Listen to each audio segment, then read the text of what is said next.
C'est une très bonne réunion, je ne m'attendais pas à mieux. Il faut dire que nous avons déjà préalablement avec ces services travaillé nos dossiers. Nos dossiers étaient prêts depuis un certain temps.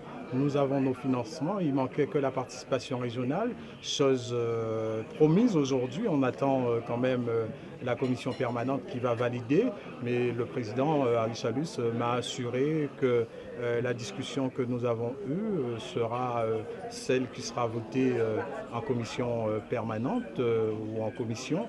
Donc je ne peux être que satisfait et doublement satisfait de part que le président m'a promis que la région prendra en maîtrise d'ouvrage délégué la construction de l'école.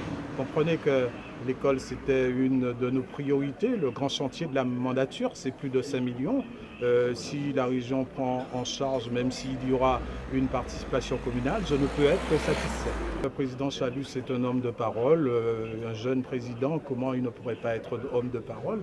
Comment il pourrait être différent, avoir une parole différente de ce qu'il a dit devant la presse, devant les élus de Vieux-Fort, devant ses conseillers techniques, devant les administratifs de la région et en être autrement.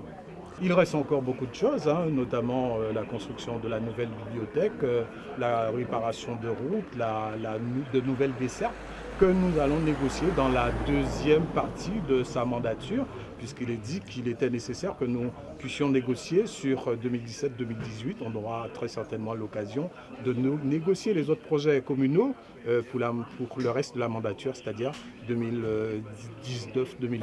C'est la 14e commune qu'on visite.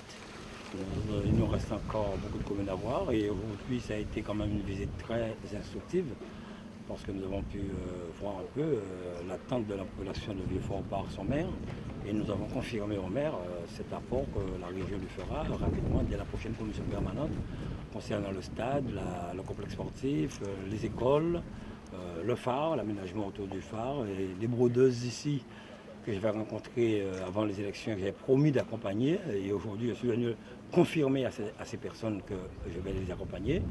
Nous avons aussi visité l'aménagement autour de la mairie.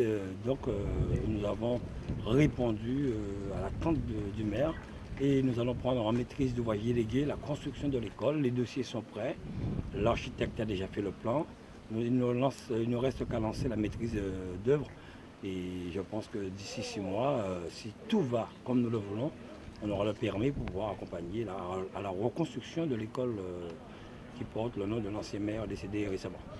Non, je pense que ça ira très vite parce que, je le dis, je suis vraiment étonné de voir que les projets de cette commune sont déjà dans les tiroirs, ficelés, bouclés. Donc ce sont des apports ça ira très vite. Et en plus, nous avons aussi la vidéosurveillance. Nous avons signé une convention avec Bernard Cazeneuve il y a quelque temps. J'ai été étonné de voir qu'aucune commune n'avait fait une demande. Aujourd'hui, Vieux-Fort est intéressé. J'ai confirmé au maire de Vieux-Fort que nous allons financer aussi cette vidéosurveillance autour de la mairie et dans quelques coins de la commune de Vieux-Fort. Aujourd'hui, avec l'école, ce que nous avons vu avec l'école, c'est à peu près 6 millions. Donc 4,9 millions pour la construction maîtrise d'ouvrage délégué. Et les autres projets à peu près autour de 700 000 800 000 euros que nous allons tout de suite prendre en délibération en commission permanente. Je voudrais dire que si nous prenons les maîtrises du voie délégué, ça permet d'aller plus vite, ça permet à la région de mettre ses techniciens dessus et d'accélérer la procédure qui est le plus souvent très longue. Les appels d'offres, nous avons des marchés qui existent, donc on les fait fonctionner.